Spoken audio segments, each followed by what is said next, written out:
সেই কোন সময় গেছে, এখনো পর্যন্ত খবর নাই।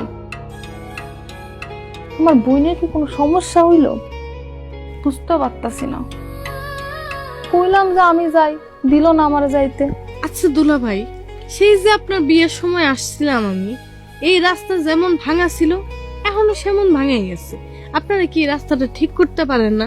ভদ্র সমাজের কোনো মানুষ কি এই রাস্তায় আসে? হ্যাঁ, আমি রাস্তাটা ভালো করি আর নিত্য তুমি যখন তখন আমার বাড়িতে আও আর আমার প্যারের উপর রাখো। এই তো তোমার ইচ্ছে না? এই রাস্তা আমি কোনোদিন ভালো হইতে দিব না। কলি, বাড়ির মধ্যে যা কিন্তু তুমি কিছু করো না বউ। ঠিক আছে, কিচ্ছু কমবো না, নামি।